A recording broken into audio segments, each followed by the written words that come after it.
So 12.5 laps of the track then for these 16 men in the 5,000 meters.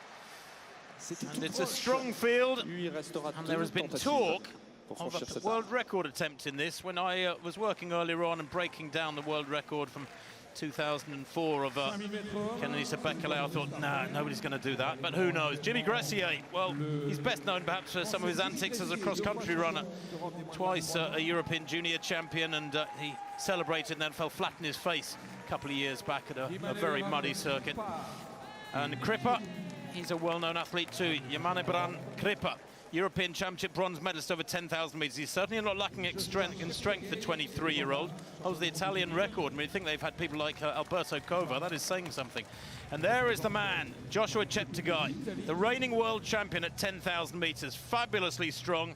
Lifted that title in Doha last October, a few months after the world cross-country title on that incredibly demanding circuit in Aarhus in Denmark back in the March. World record for 5,000 on the roads was set here by Cheptegei back on the 16th of February, so he's got fond memories of Monaco, the Ugandan. He's built nicely this last few years. He was 8th in the Rio 5,000, the Olympic Games, and then 6th in the 10,000 of the year. But that only race he's had this year was that 5,000 world record on the roads, 12:51. Watch out too for Julian Wunders of Switzerland here, third away from the camera. Holds the European record at half marathon. So, let me break it down for you. The world record of 12.5 laps is equivalent to 3 times a mile in 4:02, and then another half lap at a pretty healthy clip. That in itself sounds astonishing. They need to run 60.5 per lap, and I'm not sure anybody here is going to do it. Whether or not Cheptegei's in the mood, we shall see. 3 pacemakers, though. And Roy Hoornweg of the Netherlands, the 31-year-old, is going to take them out early on. But they do need 60.5 per lap. It's incredibly quick, and that's why already, after what, a couple hundred meters, almost down to single file. Interesting to see, Steve, how Henrik Ingebrigtsen goes. He's back in, what, about 9th place at the moment. Mustachioed and usually wearing sunglasses. He's seen great runs from his brothers in the 1,500 already. But as they come to 1 lap, let's see the split here through 400 meters. There, and it's around 60 flat. Goodness me, it's quick. Yeah, Tim, the clock not stopping there, so you're right, I think around 60, which is what was asked for. So Cheptegei has picked up the gauntlet, and he's got a couple of his teammates for company as well. Well, actually not his teammates, but training partners, and he's got Kameli is just at the back of that group, and those 3, with the 3 pacemakers already well ahead of the rest. You mentioned Kripa's leading them, Ingebrigtsen in that group as well. So from 200, the first that they've just clocked, that was a 60.7, Tim, to the finish line, if you like. So they're on it, and the lights are there to help them. You'll see them on the inside of the track. They're just ahead of the green lights. We can see it on down the back straight. You can't quite see it on that shot there. You can maybe just see the green lights there. They are right up there with the athletes. So that's set at this even pace world record. And I think, Tim, you and I keep making the point to people, lights are great at even pace, but that's not how races are generally run, are they? No, it's not. No, you need to be a little bit outside. Well, generally speaking, you need to be a little bit outside the world record tempo with a lap and a half to go, and then you wind it up in that final lap and make up a big deficit to close in on the world record time. They went through 800 there, by the way, in about 2:01.5, and they're coming up towards the 1 kilometer now in front of us. And Kisa now hits the front. A Ugandan 24-year-old, he's a 13:10 man himself, goes through 1 kilometer, 2:31.87, so that is good. That is promising. That is near as, damn it, on world record tempo. Those 5 right away from the rest now. Cheptegei needs to be carried along here by those pacers as long as he possibly can. He's in the 5, in the middle of that quintet. Looking very relaxed indeed, but Kisa here and Ramsden need to go as far as they can. Third attempt for Duplantis at 6 meters. First 2 didn't get all that close. What can he do here? Oh, he's done it! Well, there you go. Duplantis doing what he does best. 6 meters at the third attempt. Didn't mess around with anything from 580 upwards, just went straight to 6 meters, took 2 attempts, got his adjustments made. Completely focused on this one. And a superb clearance from the Swede. Oh, look at that. Look how high he was over the bar. Yes, you're always in danger of clipping it on the way down, but will he go higher now? Will he attempt to go higher? Beautiful clearance from Duplantis. That's more like it. Kisses to everybody, why not? No masks required when you're blowing them. What was that, Steve? I laughed. Can't tell, you've still got your mask on. Been meaning to tell you. Well, back to this high jump, and Mahuchik, second attempt at 198.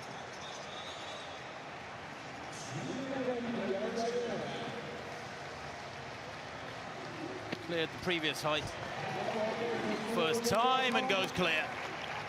No trouble. That's quite some battle going on out there, Steve. Yeah, really good. You mentioned the two of them, the two Ukrainians head-to-head here, and you know, it must be, you know, Levchenko probably thought, yeah, I'm going to go on and pick up the medals, and then this youngster comes along, so the two of them battling for supremacy in their own country, never mind anything else. So Mahuchik still in there. Approaching 2 kilometers. This is the 2 kilometer point, and the pacemaker there goes through. The pacemaker going through 2K there, actually. 2K, a 2:31.9. Now, let me tell you that they are way ahead of the split set by Bekele when he set his world record. His first kilometer was 2:33.2. They went through here today, 2:31.9. They just run another 2:31.9. It is brilliant pacemaking, and Ramsden now at the front pushing on through this 6th lap. They're building a bit of a cushion here and still looking relaxed in those white socks, which is quite rare for distance runners these days on the track. Is the man attacking a really quick time, Joshua Cheptegei. His personal best is 12:57. Let me tell you that he needs to improve that by almost exactly 20 seconds to get near that world record of Kenenisa Bekele. Bekele went through 3,000 in 7:37. He was alone by that point. So the pacemakers here actually lasting just about as long, maybe a little bit longer, as the pacemakers did for Bekele and Hengelo back in May 2004. He's doing a great job here, Ramsden. What are these laps coming out at? Yeah, he's done there, Tim, and Cheptegei has got company with Kimeli, but he's got to do the work here if he is to keep this on track. I don't know why he's looking at his watch, Tim, because the lights, the green lights, which are just moving away from him, should tell him. If he knew that, if he knows that, he looks comfortable, he looks in his face, he looks comfortable. But as you rightly said, Tim, this is the hard laps, the hard bit of the race. This is where he's got to try and keep the pressure on. He's going to have to get to 3,000 if he wants to maintain average pace of 60.9 there. That's good in 7:34. But this is looking very promising, I have to say. That world record, 16 years old now, and a little bit more of Kenenisa Bekele. Cheptegei begins to wind it up. He's really testing Kimeli here mid-race. Fabulous split, 60, 61, 60, 60, 61, 60.9 for that last lap. Rojas, world record holder indoors, not that far off it outdoors, but nowhere near that so far tonight. And the Venezuelan trying to muster up a performance at least to win this. 14-18, still the lead for Petrova. Second round. This now, round 4. Trying to get herself motivated. Bit of an entertainer as well as Rojas. Trying to generate that smooth pace. That looked a little better. A little bit more rhythm there. There you go. Still a shake of the head. It's not what she would expect. It might be good enough to take the lead, though. That yellow line gives us a clue. Nice on the board. It's not quite as rangy as she often does, or she has done.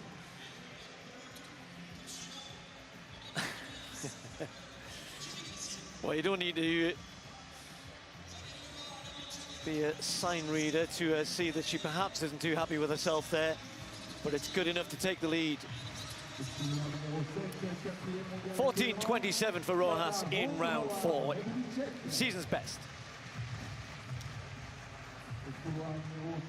Girdle your loins, folks, because we could be seeing history unfold. He went through 3,000 in 7:35.1, and he's cut loose now, Joshua Cheptegei. He's inside the last mile, just under 4 laps to run. Kenenisa in second place, running incredibly strongly, about 30 meters down. But Joshua Cheptegei has it all. He has that speed on the track. He's a great 5,000 runner. He has that enormous strength of a 10,000 meter runner. He has that gutsiness of a cross-country champion. And he's still looking relaxed, isn't he? 231.9, 231.9, 231.4. I've got his last 4 kilometers, his last 3 kilometers at. And the world record is under severe threat here. It could be quaking in its boots. The next significant split, 10:07 rather, at 4K for Bekele. That was his split. Now the kick in the tail I have to warn you about is that Bekele ran his last 5 laps in almost exactly 5 minutes. Astonishing closing pace from Kenenisa Bekele. He was just 21 when he set the world record back in 2004. He doesn't have to go quite that fast, Tim. We're looking at 3:2-ish for those last 3 laps. So let's say he runs a 61 and a 61 and then can finish with a 59 point something. You're right, it's on. It's 100% on here. Those green lights, he's just moving imperceptibly away. You can't quite see it on that shot there. He's not looking at them, but we can see that that means he's inside world record pace. And we're assuming, Timmy looks so relaxed, you said that. There you see through that last kilometer, 2:30, phenomenal. There's Kenenisa, long way back, but still running quick. He comes round this time, it'll be just 2 laps to go. He's not slowing down, he's maintaining, and he's girding his loins, and we should be, like you said, because this could be phenomenal. You do that a lot, don't you, Steve? I do, when I can. Well, the world record beckons out in front. The rest of the field, half a lap and more behind us. Joshua Cheptegei comes through now with 2 laps to run. 60.3. The previous lap was 60.1. This is unprecedented. I used the word Superman earlier on, perhaps a little bit early. This is superhuman running. Cheptegei has now built up a lead of what, about 80 meters over Kenenisa. Back in second place, Nicholas Kenenisa, who's a 12:57 performer, came 8th in the World Championships last year at the age of 20 in Doha. But he still looks so relaxed. A lap and a half to run. Goes through there in around 11:05. And he needs to cover his next 600 meters in about 92 seconds. And he's still glancing around. This is metronomic, machine-like running. Robotic running almost. He's so relaxed. He looks great, Tim. He's coming up to the bell. I think he's going to absolutely break this apart. He must do. He must have something left here. He looks too good. He looks too relaxed. He's away from the lights. He takes the bell now. The world record is on. 11:35 at the bell there, a 59.9. He's covered his last 3 laps in almost exactly 3 minutes. He's matching stride for stride the closing pace of Kenenisa Bekele, but he set up this world record because he went out through the first half of the race and more, much quicker than the Ethiopian 16 years ago. Down the back straight, 250 meters to run, history in the making. Julian Wunders there with Switzerland, waving him on, is being lapped now, and hardly surprising. Great runners will be lapped by this man as he goes into the final 200 meters. Still looking strong, no panic, no sign of stress, not driving hard. He's got to hit the clock, hit the line in 12:37.35. Is he going to do it? Because he's tiring now. Down the home straight, surely it's going to be close. Watch the clock, 10 seconds to go. He's got about 50 meters to run, and he's still driving for the line. At last he grimaces and looks mortal. But there, 12:35.37. The world record has been broken by almost exactly 2 seconds. And he's still smiling. He's still in good shape. This fella, well, probably deserves the name Superman beside his own Joshua Cheptegei of Uganda, more than anybody in the history of distance running in the modern era. That was astonishing. I said before the race he needed to run 3 times a mile in 4:02. And then some change for that last half lap. Well, he's just run 3 times a mile in about 4:01. That is just hard to comprehend. What a performance, Tim, and I love the way he did it. We've talked a lot about paces changing and picking up. That was almost an even-paced world record. His fastest lap, there was no big surge at the end, 59.64.